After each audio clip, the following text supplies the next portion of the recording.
täna on taas üks nendest päevadest, kus on sinul ülesanne vaadata enda sisse ning tuletada meelde see, miks sa oled siia maailma sündinud.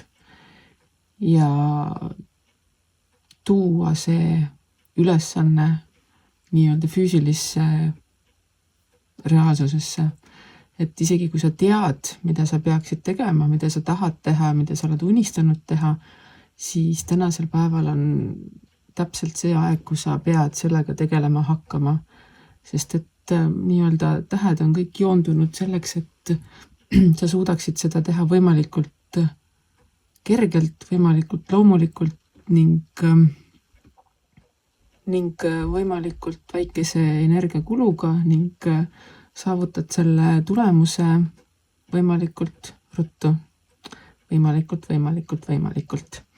Ühesõnaga, mis on siis sinu ülesanne tunnetada seda, mis on see sinu nii-öelda põhjatäht, mille järgi sina pead oma elus joonduma, mis on sinu eesmärk, millega sa tahad nii-öelda siin elus silma paista.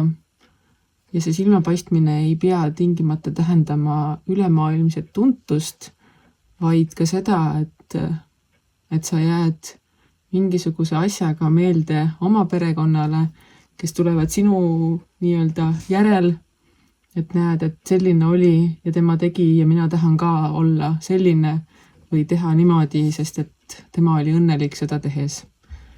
Ning sinu ülesanne ongi siis see nii-öelda sinu sisemine sära, sinu eesmärk, sinu põhjatäht sünnitada siia maailma ning ka sellega näidata teistele eeskuju, kuidas sina oled kõige parem versioon iseendast.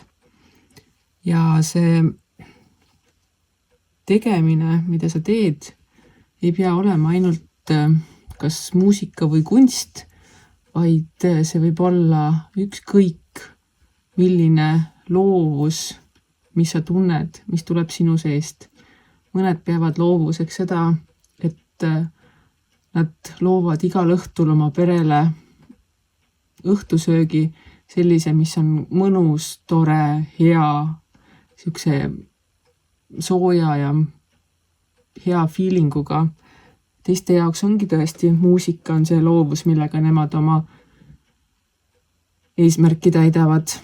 Mõni on põllumajanduses ja et vaata, tunneta, mis on see, mida sina siia maailma looma tulid ning tee kõik selleks, et see tänase päeva jooksul, kui sa sellega alustanud ei ole, siis vähemalt alustatud saaksid või siis, kui sa juba tasapisi sammud sellel teel, siis pane sellele vunki juurde ja sa tead ning mina ütlen, sa oled õigel teel ja lase edasi ja tunned ennast vabalt, tee mõnuga ning usalda elu.